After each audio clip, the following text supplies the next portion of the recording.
वैशाख मास के कृष्ण पक्ष की एकादशी वरुधिनी एकादशी का महात्म्य। एक बार धर्मराज युधिष्ठिर भगवान श्री कृष्ण से बोले कि हे भगवान, वैशाख मास के कृष्ण पक्ष की एकादशी का क्या नाम तथा उसकी विधि क्या है और उससे कौन से फल की प्राप्ति होती है, ये सब आप मुझे कृपा पूर्वक बताइए। तब भगवान श्री कृष्ण बोले, हे राजन, वैशाख मास के कृष्ण पक्ष की एकादशी का नाम वरुधिनी है। यह सौभाग्य को देने वाली है। इसके व्रत से मनुष्य के समस्त पाप नष्ट हो जाते हैं और अंत में सुख मिलता है। यदि इस व्रत को कोई दुखी स्त्री करती है तो उसे सौभाग्य मिलता है। वरुधिनी के प्रभाव से ही राजा मांधाता स्वर्ग को गया था। इसी प्रकार धुंधुमार आदि भी स्वर्ग को गए थे। वरुधिनी एकादशी के व्रत का फल 10 सहस्र वर्ष तपस्या करने के फल के बराबर है। कुरुक्षेत्र में सूर्य ग्रहण के समय जो एक बार स्वर्णदान करने से फल मिलता है, वही फल वरुधिनी एकादशी के व्रत करने से मिलता है।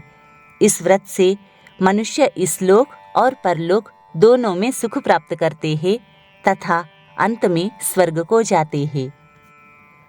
हे राजन, इस एकादशी का व्रत करने से मनुष्य को इस लोक में सुख और परलोक में मुक्ति मिलती है। शास्त्रों में कहा गया है कि हाथी का दान घोड़े के दान से अधिक उत्तम है और हाथी के दान से भी भूमि का दान उत्तम है। उससे उत्तम तिलों का दान है।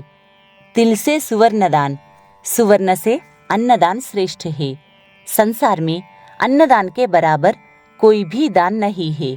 अन्नदान से पितृ, देवता, मनुष्य आदि सब तृप्त हो जाते हैं। शास्त्रों में कन्यादान इसके बराबर माना गया है। वरुधिनी एकादशी के व्रत से अन्न तथा कन्यादान का फल मिलता है। जो मनुष्य लोभ के वश में होकर कन्या का धन ले लेते हैं, वे प्रलय के अंत तक नरक में पड़े रहते हैं या उनको अगले जन्म में बिलाव का जन्म ग्रहण करना पड़ता है। जो मनुष्य प्रेम से एवं यज्ञ सहित कन्यादान करते हैं, उनके पुण्य को लिखने में चित्रगुप्त भी असमर्थ हो जाते हैं। जो मनुष्य इस वरुधिनी एकादशी का व्रत करते हैं, उनको कन्यादान का फल मिलता है। वरुधिनी एकादशी का व्रत करने वाले को दशमी के दिन से 10 वस्तुओं को त्याग देना चाहिए, जैसे कि कांसे के बर्तन में भोजन करना, मांस, मसूर की दाल, चना, कोदो, शाक, मधु, दूसरे का अन्न, दूसरी बार भोजन करना, स्त्री संग या अन्य किसी के साथ मैथुन करना, ये 10 वस्तुओं को त्याग देना चाहिए। उस दिन जुआ नहीं खेलना चाहिए तथा शयन नहीं करना चाहिए।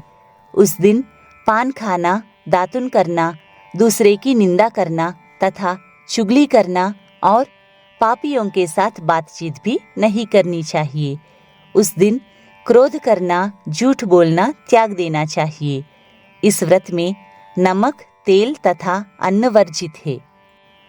हे राजन, जो मनुष्य इस एकादशी का विधिपूर्वक व्रत करते हैं, उनको स्वर्गलोक की प्राप्ति होती है। अतः मनुष्य को पापों से डरना चाहिए और जो मनुष्य यमराज से डरते हैं, उनको इस वरुधिनी एकादशी का विधिपूर्वक व्रत करना चाहिए।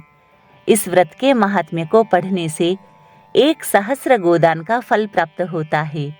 इसका फल गंगा स्नान करने के फल से भी अधिक है।